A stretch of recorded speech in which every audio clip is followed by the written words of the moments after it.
एक बार सारे जने मुट्ठी बंद करके, हाथ ऊपर करके और पूरे जोश से बोलेंगे, भारत माता की, भारत माता की, इनकलाब, इनकलाब, वंदे वंदे। आज इतनी भारी संख्या में आए हुए मेरे सभी भाइयों बहनों, माताओं, बुजुर्गों, चाचे, ताऊ, मामे, नाना, नानी, दादा, दादी, आप सब लोगों को मेरा नमस्कार, सबको मेरा प्रणाम। सबसे पहले आपका तहे दिल से मैं शुक्रिया अदा करना चाहता हूं। इतनी धूप में आप लोग इतने भारी संख्या में अपने अपने घर से दूर दूर से आए हो, हमारी बात सुनने के लिए, हमसे बात करने के लिए। मैं दिल से आपका बहुत बहुत आभारी हूं। और आज आदमपुर आके तो बहुत अच्छा लग रहा है। आदमपुर में बहुत रिश्तेदारियां हमारी। मेरे चाचा जी आदमपुर ब्याहे हुए हैं, मेरी चाची आदमपुर की है। मेरा एक भाई आदमपुर ब्याया हुआ है, मेरी भाभी आदमपुर की है।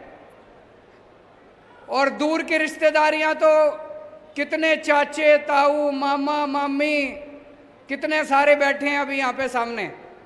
आप सब लोगों को मैं प्रणाम करता हूं।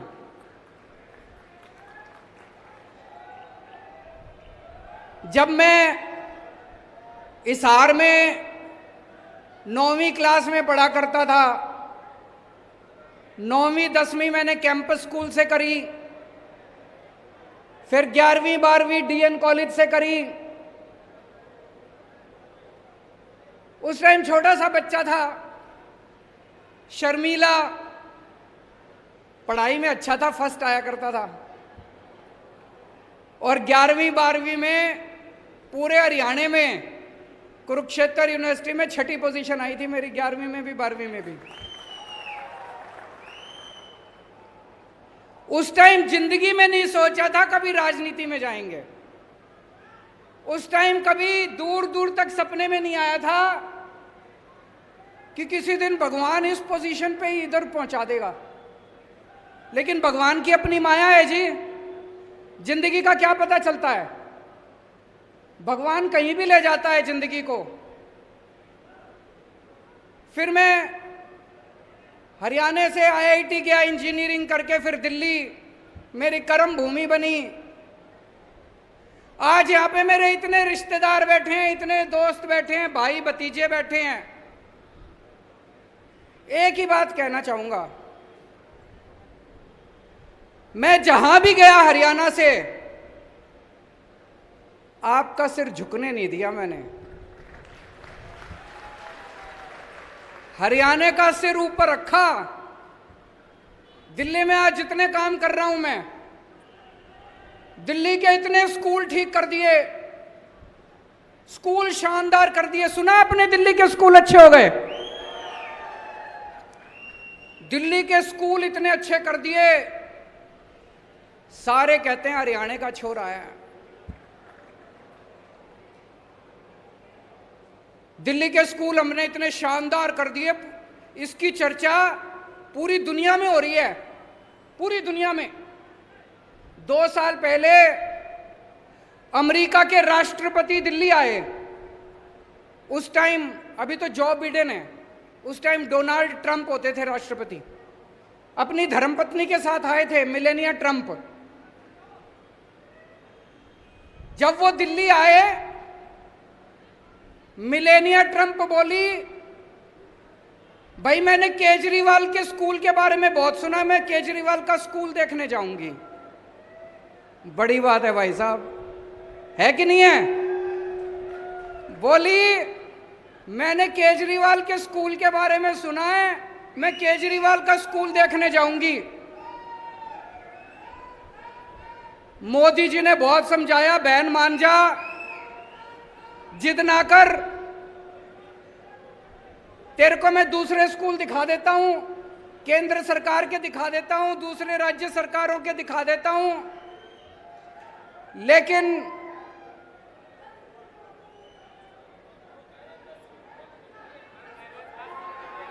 वो ये कह रहे हैं कि हरियाणा में स्कूल बंद कर दिए। मैं आऊंगा, मैं बात करूंगा उसकी, बच्चे चिंता ना करो।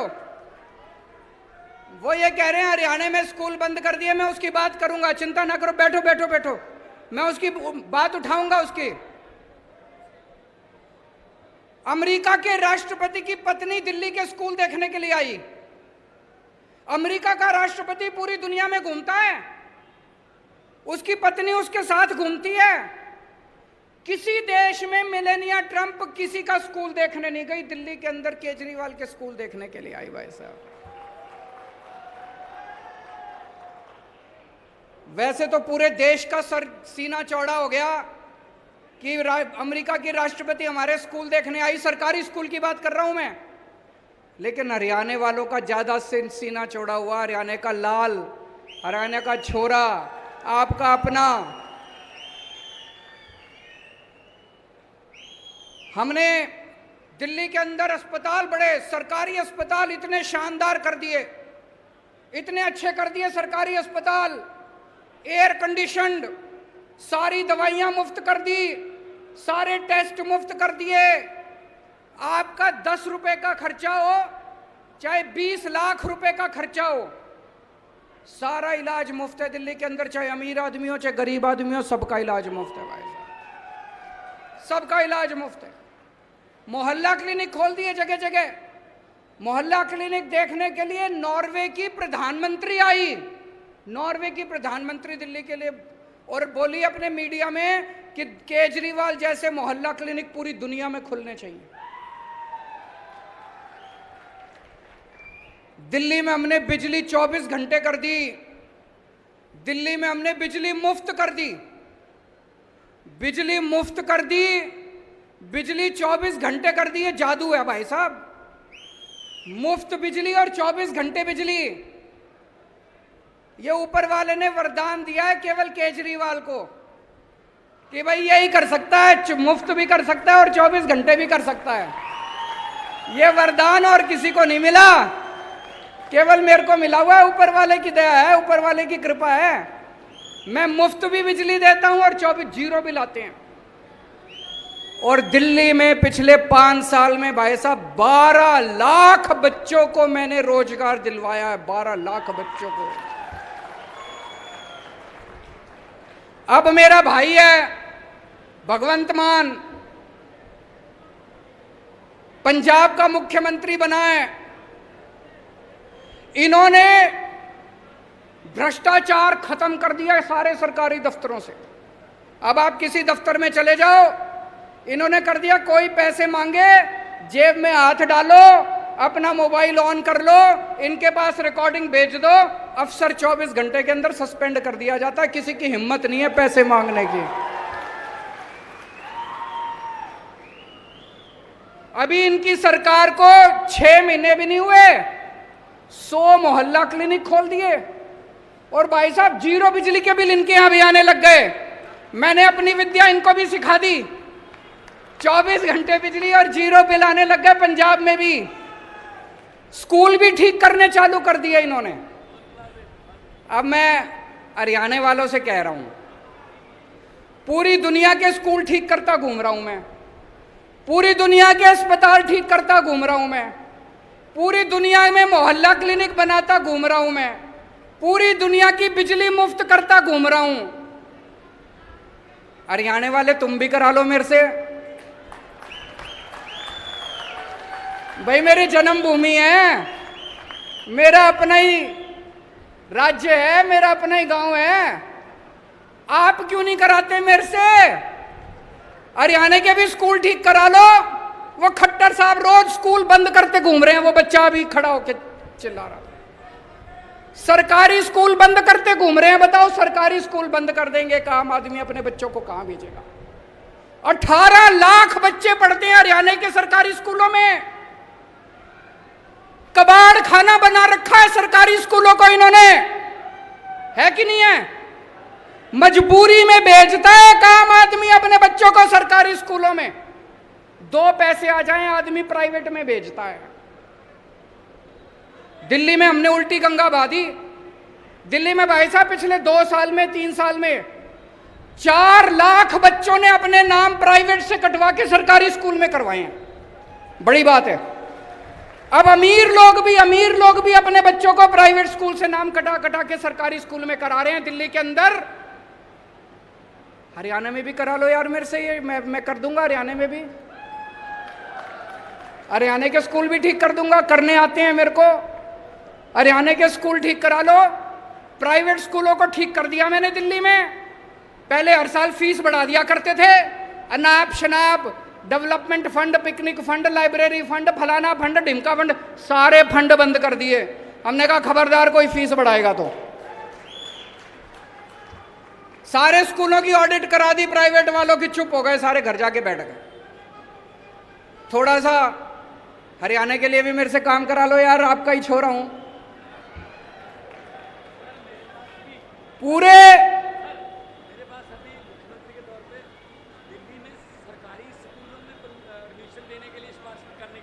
ये बता रहे हैं कि इनके पास सिफारिशें आती है। भगवंत जी कह रहे हैं कि दिल्ली के सरकारी स्कूल में एडमिशन करा दो जी, प्राइवेट स्कूल में एडमिशन कराने की सिफारिश नहीं आती, दिल्ली के सरकारी स्कूलों में एडमिशन कराने की सिफारिश आती है। अपने को सरकारी स्कूल बहुत बढ़ाने हैं, बंद नहीं करने हैं, और उनको शानदार बनाना है। ये बंद कर देते हैं, कहते हैं जी बच्चे कम हो गए। बच्चे कम क्यों हो गए?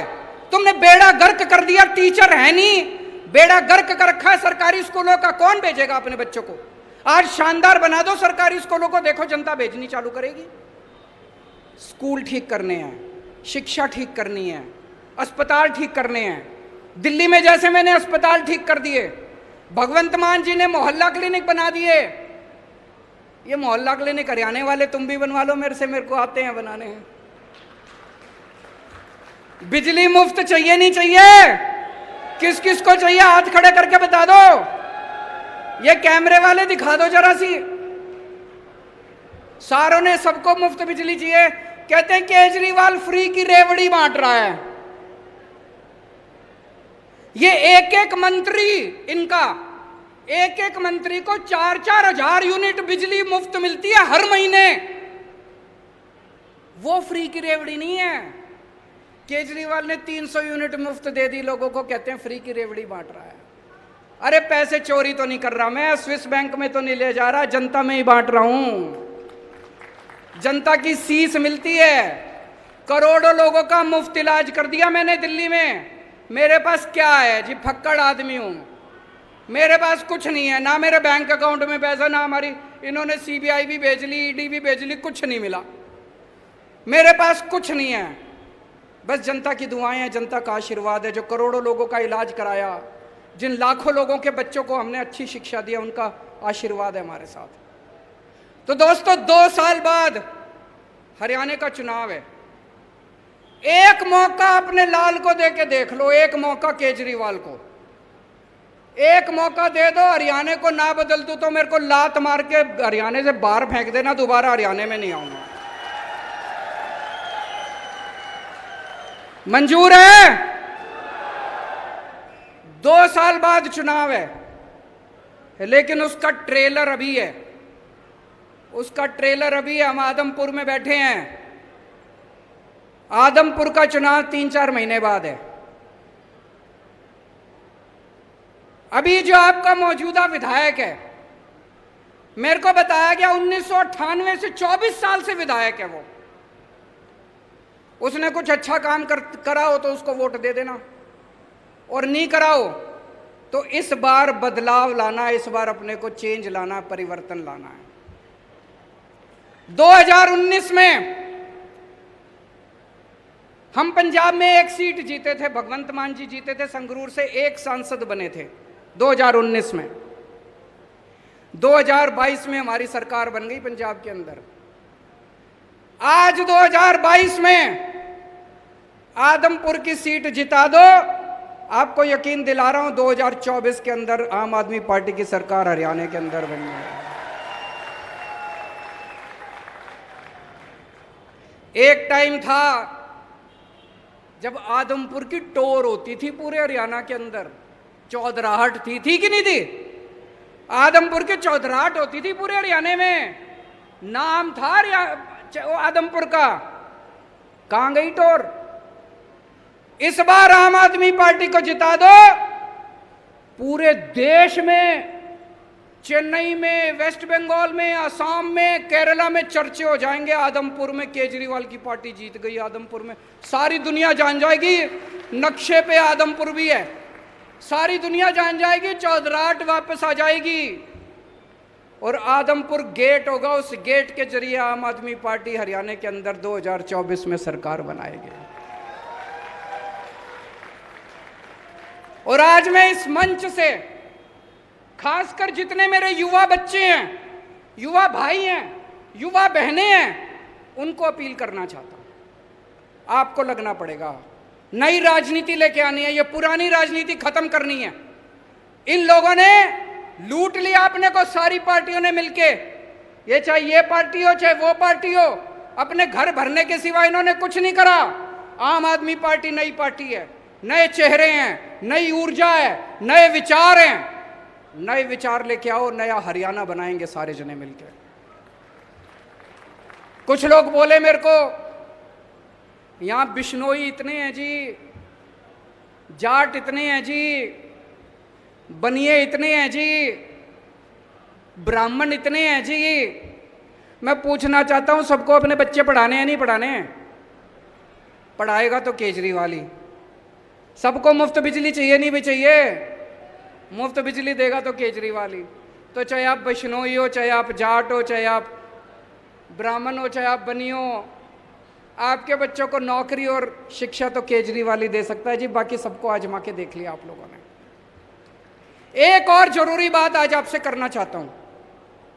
इतनी महंगाई हो रही है, चारों तरफ महंगाई हो रही है कि नहीं हो रही है? दुखी हो कि नहीं हो महंगाई से? मैं कई लोगों से पूछता हूं, भाई महंगाई क्यों हो रही है? बोले जी अपने आप ही हो रही है। अपने आप ही हो रही है? अपने आप कैसे हो रही है जी महंगाई? बोले जी भगवान ने कर रखी है। बताओ भगवान का बैर है क्या आपसे? भगवान महंगाई क्यों करेगा? क्यों हो रही है महंगाई? इन्होंने अनाप शनाप पिछले कुछ सालों में इतने टैक्स लगा दिए, इतने टैक्स लगा दिए। अच्छा एक चीज बताओ, यहां जितने लोग बैठे हैं, टैक्स कौन कौन भरता है? जरा हाथ खड़े करो। ये कई लोगों ने हाथ नहीं खड़े करे। आपको पता नहीं, एक बच्चा पैदा हुआ बच्चा भी टैक्स भरता है। आप एक रोटी खाते हो, एक रोटी पे 1 रुपए का जीएसटी लगता है। आप दही का प्याला खाते हो, 1 कप दही जब खाने जाओ ना, अभी खाना नहीं खाया होगा, सारे जने घर जाओगे, 1 कप दही के ऊपर 1 रुपया जीएसटी लगता है। आपने ये जितने कपड़े पहन रखे हैं इस पे टैक्स लगता है। आपका पंखा चलता है, पंखे पे टैक्स लगता है, बिजली पे टैक्स लगता है, दही पे टैक्स लगता है, शहद पे टैक्स लगता है, गेहूं पे टैक्स लगता है, चावल पे टैक्स लगता है। पिछले दिनों इन्होंने खाने पीने की सारी चीजों के ऊपर टैक्स लगा दिया। इतना टैक्स, इतना टैक्स। इस वजह से महंगाई हो रही है। बस सांस लेना ही बाकी है, चिंता ना करो, एक बारी और आ गए तो उस पे भी लग जाएगा टैक्स। अब ये आइडिया मत दो, वो सुन लेंगे। सब चीजों पे टैक्स लगा दिया जी। भी पिछले थोड़े दिन पहले इन्होंने छाछ पे टैक्स लगा दिया, दही पे टैक्स लगा दिया, गेहूं पे टैक्स लगा दिया, चावल पे टैक्स लगा दिया, शहद पे टैक्स लगा दिया, हर चीज पे, खाने पीने की हर चीज पे टैक्स लगा दिया। भाई साहब, अंग्रेजों ने भी खाने पीने की चीजों पे टैक्स नहीं लगाया था। तो ये इतना लाखों करोड़ों अरबों खरबों रुपया जो इनका ये टैक्स जो आप देते हो, रोटी पे देते हो, चावल पे देते हो, ये कहां जाता है? ये सारा पैसा इनके सरकार के पास जाता है। और सरकार इस अरबों खरबों रुपए का क्या करती है? मैं आपसे पूछना चाहता हूं, कोई आपके इलाके में कोई सड़क बनी हो पिछले 5-7 साल में? कोई स्कूल बनाओ, कोई अस्पताल बनाओ, कोई सरकारी काम हुआ हो? कोई दूर दूर तक सरकारी काम दिखाई नहीं देता। तो ये अरबों खरबों रुपया जा कहां रहा है? ये जा रहा है इनके दोस्तों की जेब में। मैं आज लिस्ट लेके आया हूं, ये इनके दोस्तों के अरबों खरबों के इन्होंने कर्जे माफ कर दिए अपने दोस्तों के। इनके दोस्तों ने, इनके कई दोस्त हैं अरबपति, करोड़पति, खरबपति, उन्होंने बैंकों से कर्जे ले रखे हैं। किसी ने 5,000 करोड़, किसी ने 10,000 करोड़। और जब कर्जे वापस करने की बात आई, बैंक आया उनके पास, तो उनकी नीयत खराब हो गई। वो इनके पास गए, बोले जी हमारे कर्जे माफ करा दो। ये किसानों के कर्जे माफ नहीं करते, ये स्टूडेंट्स के कर्जे माफ नहीं करते। इन्होंने अपने अरबपति खरबपति दोस्तों के कर्जे करोड़ों करोड़ों करोड़ों के, लाखों करोड़ों के कर्जे माफ कर दिए। जैसे मैं बताता हूं आपको, मैं लिस्ट लेके आया हूं। इन्होंने, इनका एक दोस्त है, उसने 87,000 करोड़ रुपए का कर्जा ले रखा है। एक आदमी ने 87,000 करोड़ रुपए का कर्जा सारा माफ कर दिया, सारा माफ कर दिया। कहां से पैसा आया? आपकी रोटी पे आपने जो जीएसटी दिया था उसका पैसा, आपके बच्चे का जो दूध पे टैक्स दिया था उसका पैसा। एक और दोस्त है, उसका 12,000 करोड़ रुपए का कर्जा सारा माफ कर दिया जी, सारा। 10 लाख करोड़ रुपए के कर्जे माफ कर दिए इन्होंने आपके टैक्स के पैसे से। इसलिए महंगाई हो रही है। और जब पैसे कम पड़ जाते हैं, कोई दोस्त आता है इनका, कहता है जी मेरे 7,000 करोड़ है, मेरे को माफ कर दो। तो ये अपने मंत्री को बुलाते हैं, कहते हैं भाई छाछ पे टैक्स बढ़ा दो। तो छाछ पे टैक्स बढ़ा देते हैं। जो पैसा आता है उससे अपने दूसरे दोस्त का कर्जा माफ कर देते हैं। फिर एक और दोस्त आता है, कहता है जी मैंने 9,000 करोड़ का कर्जा ले रखा है, मेरा माफ कर दो। फिर ये मंत्री को बुलाते हैं, कहते हैं दही पे टैक्स बढ़ा दो, दही पे टैक्स बढ़ा देते। ये जितनी बात कह रहा हूं मैं सच बोल रहा हूं। अगर मैं कुछ भी झूठ बोलूंगा ये केस कर देंगे कल मेरे ऊपर। पढ़ा लिखा आदमी हूं मैं, इनकम टैक्स का आदमी हूं, सब समझता हूं इनके चोरी चकारी सारी। अभी इन्होंने दिल्ली में हमारी सरकार गिराने की कोशिश करी। सोचो इनकी हिम्मत। दिल्ली में हमारे 70 में से 62 सीट हमारी है। इन्होंने प्लानिंग बनाई, केजरीवाल के 40 एमएलए तोड़ेंगे। इन्होंने कहा 20-20 करोड़ रुपए में एमएलए खरीदेंगे। हमारे एमएलए को मिले ये लोग, एक एक एमएलए को मिले, बोले 20 करोड़ रुपए ले लो, केजरीवाल की पार्टी छोड़ दो, बीजेपी में आ जाओ, मंत्री भी बनाएंगे और 20 करोड़ भी देंगे। पर भाई साहब हमारे सारे ईमानदार आदमी हैं, अच्छे लोग हैं, शरीफ लोग हैं, सबने आके मेरे को बता दिया 40 एमएलए तोड़ने थे इनको। 20-20 करोड़ के हिसाब से 800 करोड़ रुपए लेके आए थे ये। 800 करोड़ रुपए, बताओ जी कहां से आए 800 करोड़ रुपए? अब इन्होंने मध्य प्रदेश में सरकार तोड़ी। कितने एमएलए खरीदे वहां पे? फ्री में थोड़ी खरीदे। कोई कह रहा 50 करोड़ में खरीदे, कोई कह रहा 40 करोड़ में खरीदे। इन्होंने मध्य प्रदेश में सरकार तोड़ी, इन्होंने कर्नाटक में सरकार तोड़ी, इन्होंने गोवा में सरकार तोड़ी, इन्होंने असम में सरकार तोड़ी। 277 एमएलए खरीद चुके अभी तक ये। 277, 20-20 करोड़ रुपए के हिसाब से भी लगा लो, 6,000 करोड़ रुपए इन्होंने एमएलए खरीदने में लगा दिए। ये पैसा कहां से आया जी? ये आपके टैक्स का पैसा है, ये जीएसटी का पैसा है, ये दूध दही के ऊपर टैक्स का पैसा है।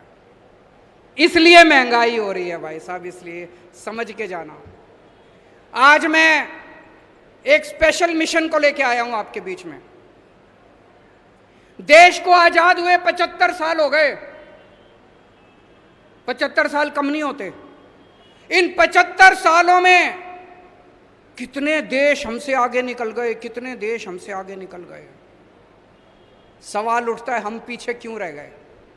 हम किसी से कम थोड़ी हैं भाई साहब। मैं हमेशा कहता हूं ऊपर वाले ने जब इंसान बनाया पृथ्वी के ऊपर, सबसे इंटेलिजेंट लोग ऊपर वाले ने इंडिया में बनाए थे, भारत में बनाए थे सबसे इंटेलिजेंट लोग। फिर हम पीछे क्यों रह गए?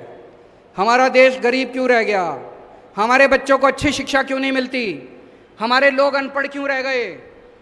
ये प्रश्न उठता है। हमारे पास किस चीज की कमी है? भगवान ने, ऊपर वाले ने भारत को सब कुछ दिया है, नदियां दी है, पहाड़ दिए हैं, खनिज पदार्थ दिए हैं, फसलें दी हैं, जड़ी बूटियां दी हैं, समुद्र दिया है, सब कुछ दिया है, फिर हम पीछे क्यों रह गए? तो दोस्तों, ये 75 साल में इन नेताओं और इन पार्टियों ने गंदी राजनीति करी है। राजनीति के सिवा कुछ नहीं करा, अपने घर भरने के सिवा कुछ नहीं करा। एक ही उम्मीद है, उसी के लिए निकला हूं मैं। दिल्ली से पूरे देश में जाऊंगा। 130 करोड़ लोगों को इकट्ठा करना है इस देश के। जिस दिन 130 करोड़ लोग इकट्ठे हो गए, भारत को दुनिया का नंबर 1 देश बनने से कोई नहीं रोक सकता। हमें भारत को, इंडिया को नंबर 1 देश बनाना है कि नहीं बनाना है? भारत को दुनिया का नंबर 1 देश बनाना है कि नहीं बनाना है? हमें अपने बच्चों को अच्छी शिक्षा देनी पड़ेगी, बच्चों को रोजगार देना पड़ेगा, अच्छा इलाज करना पड़ेगा, स्कूल खोलने पड़ेंगे, अस्पताल खोलने पड़ेंगे। जब तक ये नहीं होगा, तब तक भारत दुनिया का नंबर 1 देश नहीं बन सकता। 75 साल पहले हम सारे इकट्ठे हुए थे, हमने अंग्रेजों को उठा के बाहर फेंक दिया। एक बार फिर सारे इकट्ठे हो जाओ, भारत को दुनिया का नंबर 1 देश बनाएंगे, मिलके बनाएंगे। सबको जोड़ने एक नंबर मैं जारी कर रहा हूं, नंबर नोट कर लेना, सब अपने अपने फोन निकाल लो, उस फोन से मिस कॉल मारना। मिस कॉल मारोगे तो आप हमारे साथ व्हाट्सएप पे जुड़ जाओगे।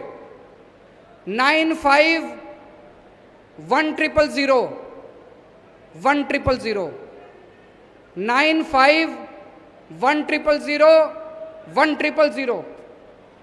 जो लोग, और इसमें कोई पार्टीबाजी नहीं है, आप बीजेपी के हो तो भी जुड़ो, कांग्रेस के हो तो भी जुड़ो। जो लोग इस देश को दुनिया का नंबर 1 देश बनाना चाहते हैं, सारे लोग इस मिशन के साथ जुड़ो। सबको जोड़ने के लिए निकला हूं मैं। मेरी जिंदगी का अब एक ही मकसद है कि भारत को किसी भी हालत में दुनिया का नंबर 1 देश बनाना है। हम सारे मिलके बनाएंगे, अकेले किसी के बस की बात नहीं है। पूरा देश इकट्ठा करेंगे, पूरा देश एकजुट होगा। सब लोग इस नंबर पे मिस कॉल मारना और अपने ज़्यादा से ज़्यादा दोस्तों को इस नंबर पे मिस कॉल मारने के लिए बोलना। मैं अब नारा लगाऊंगा, मेक इंडिया, आप बोलेंगे number 1। Make India, make India, make India. Bharat माता की, भारत माता की।